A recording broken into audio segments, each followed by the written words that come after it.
us now, rapper, actor, father, entertainer, businessman, producer, pioneer. He does it all and really needs no introduction. Straight out of Compton, it's Ice Cube. Thank you so much for making some time. Yeah, thanks for having me.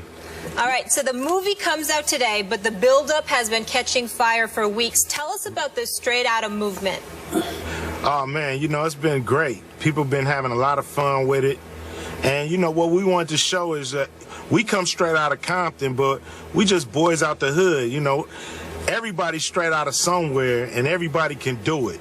So that was really what the whole campaign was all about. But, people, they done took this thing and ran with it. They done made, comedy out of it. So it's just been a great campaign on all levels. Cube, always good to see you, my man. I got to ask you, what inspired you to feel like you needed to do this movie right now? Well, it took a long time to get made. So it's been over 10 years in the making. And I just wanted to show the origin. A lot of people have been entertained by the NWA family tree for the last 25 years, whether it's Eminem and Snoop or 50, or it's my movies from Boys in the Hood to Friday. None of that would exist without NWA. And none of that would exist without this story. So it's a lot of people out there that don't even know I rap. And that's a shame. So it's time to let people know what time it is for real. Hey, Cube, it's Skip. Allow me to say that when Straight Outta Compton caught hold in 1988, it even rocked me. I was just your basic Mick Jagger fan at that point. And even today, I have to put that song in my all-time top 5. So can you explain to me or tell me how surprised you have been by this iconic crossover impact that one song has had? Well, it was a thing where we thought we were going to just be an underground group. We never thought that this music would make it to the mainstream because it was so hardcore, and at the time it was so taboo.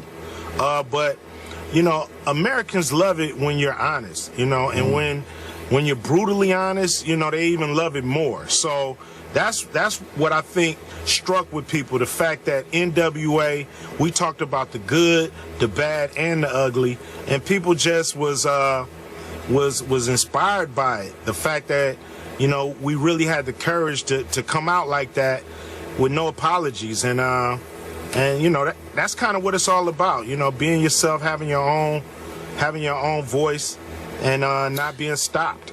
Cube, I can appreciate that, and that's why I'm looking so forward to seeing this movie. But one of the biggest reasons I'm looking so forward to seeing this movie is that it's not just about honesty, it's also about intelligence, which is something that you've continuously displayed throughout the years. In other words, being smart, being wise, and understanding that there's various elements to being real. You can also be real stupid, real dumb, real ignorant, real unwise, for crying out loud, if you go the wrong route. That was something you didn't do. So as we sit here today, what kind of message do you want a lot of the young brothers on the come up to really grasp from a movie like this, outside of just being real as it pertains to being honest?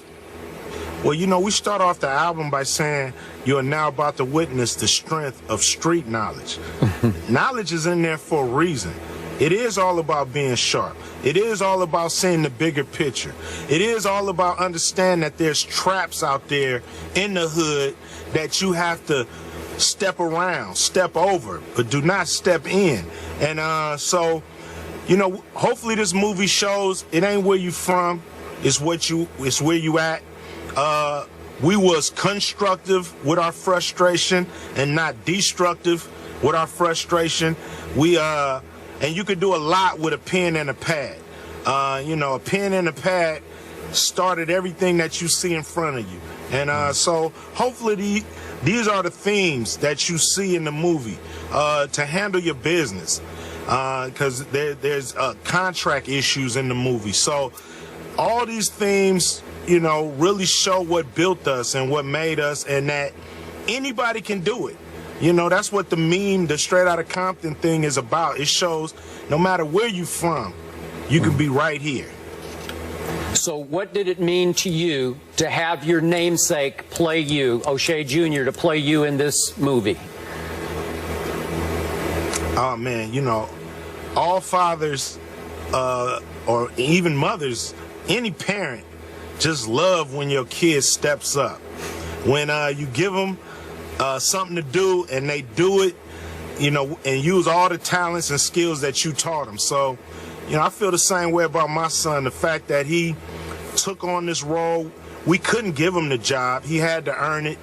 He had to impress a lot of people on different levels, and he stepped up, man. He murdered it. He did, you know, which is, you know, a term that we use when he did his thing, and he, you know, he really did his thing, and I really love and appreciate him just for cementing my legacy in film. We can't wait to see it straight out of Compton in theaters today. Ice Cape, we appreciate you so much. Proud of you, bro. Hey, thank you guys, man. I love watching you guys. You know, y'all my favorite on TV. Keep doing what you're doing. Keep debating, baby. Can't wait to see that movie tonight. It was the preseason opener for the Packers in the past last night. Not only was Aaron Rodgers on the field, but also number 12 suited up and started. Find out next what we saw from that game. And in other preseason action, the Packers took down the Patriots 22-11. Tom Brady did start, and he played for 2 series. He went 1 of 4 for 10 yards. Then insert Jimmy Garoppolo, who played into the fourth quarter, going 20 of 30 for 159 and an INT, and he was sacked 7 times. Skip, how worried should the Pats be? Stephen A., before I answer Molly's question, a quick aside. I was shocked last night, and I did watch most of this game. Aaron Rodgers was allowed to attempt 19 passes in preseason game number 1, and last year in the total preseason, he had 33 passing attempts. So I guess the Packers really wanted to lay it on Bill Belichick and Tom Brady and the Patriots in Foxborough last night. That's all I can figure out, but that's just a quick aside. Now, back to Garoppolo.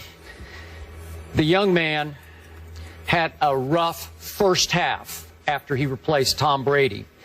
And Stephen A., I'm going to remind you that last year as a rookie, Jimmy Garoppolo actually threw for the 2nd most yards in the entire preseason. But he did it in the shadows. Nobody noticed because nobody really cared. Last night, they all really cared. Not only Patriots Nation, but much of the nation, even though the game wasn't on national TV, waited for the SportsCenter highlights to see, well, how did Garoppolo do as the potential starting quarterback for the first 4 games? He didn't do very well to start with because he melted under that spotlight. He got a little antsy, he got a little nervy, and yet he kept going to the same guy Brady had been going to, Josh Boyce. I have no idea why, who wound up with 11 targets and only 2 catches. But after halftime, when he quit trying to force the ball to Josh Boyce, I must say Garoppolo started looking okay. Not great, but okay. He went 15 for 17 in the second half, and obviously he's doing so without any of the first-unit receivers, and the starting offensive line last night was already beaten up, so you're doing it with second and third teamers. So he did okay, but I stand by what I've been saying all along. I don't believe Tom Brady is going to miss any games, but if he does miss 4 games, I believe Jimmy Garoppolo will be lucky to win one of those 4 games, which would be Jacksonville in Foxborough. Your thoughts? I agree with you. I don't think he's ready, but I do think that, you know, Bill Belichick is more qualified than anyone, obviously, to recognize the development that's taken fold. So I certainly don't have a problem with it. I mean, he got sacked. I mean, he was 20 of 30, 159 yards. There were some things that he did that were relatively serviceable. He doesn't seem to be a bum. We know he's got potential. It's just that we're spoiled because we're talking about the success of the Tom Brady, at least for the immediate future, assuming that there's a suspension that takes place. And so when you judge him against one of the greatest ever and arguably the greatest of this generation, then obviously you're going to look at it and you're going to be a bit critical. And that's what I got from it. I mean, I didn't see a lot of it. I saw a few plays that he did. I didn't expect much. But when you look at the New England Patriots and the way they run their offense, can somebody like Garoppolo do whatever it takes to win football games for them? I think it's potentially possible to be serviceable, if not average. And I definitely think that I saw some of that last night. You know what? I should point out, I just remembered, this was on NFL Network. I was watching it locally, so I guess more people could have seen it. So maybe Garoppolo's aware of that. So, you know, this is a second-round draft pick by Bill Belichick. So, obviously, Belichick, I don't know if I'll go so far as loves this kid, but he really, really likes him if he took him in the second round. And I liked him when I saw the little bits and pieces of him last year. But when you get thrown into that fire, trying to replace that quarterback, if in fact he has to in regular season games, I'm just not sure he can live up to that. Which brings me to my positive takeaways from last night for the Patriots. Jonas Gray suddenly escaped from Bill Belichick's doghouse. You remember he went for 201 at Indy on that Sunday night last year and wound up in the doghouse the week after. But he had that breakaway 55-yard run, and he looked like, you know, a big beastie stallion, man. I mean, he's a big kid who can fly. So that could really bode well. That could serve Jimmy Garoppolo well. And then on the defensive side, again, Aaron Rodgers went after the Patriots, and especially after Super Bowl hero Malcolm Butler early in that game. And I thought Malcolm stood up to it. I thought he made some nice plays. I thought he hung in there. I think he's going to be pretty good as he tries to emerge as their new starting cornerback. I think he will as well. And to get back to Garoppolo, I also like the fact that he was upset after the game, recognizing that 11 points wasn't enough, saying it repeatedly to reporters and other folks as well, weighing himself and judging himself very, very harshly. Obviously, you got to move on.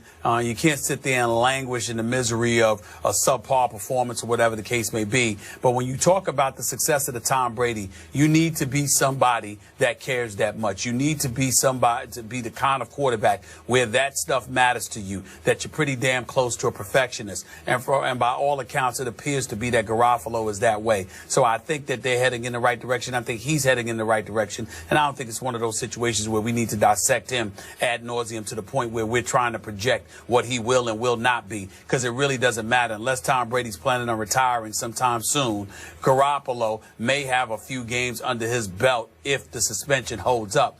But outside of that, we're not expecting him to see any kind of quality or significant playing time in the very near future, not as long as Tom Brady is breathing. So if, in fact, Garoppolo has to play those first 4 games, what's your projection when you go Pittsburgh, then at Buffalo, then Jacksonville, then a week off and at Dallas?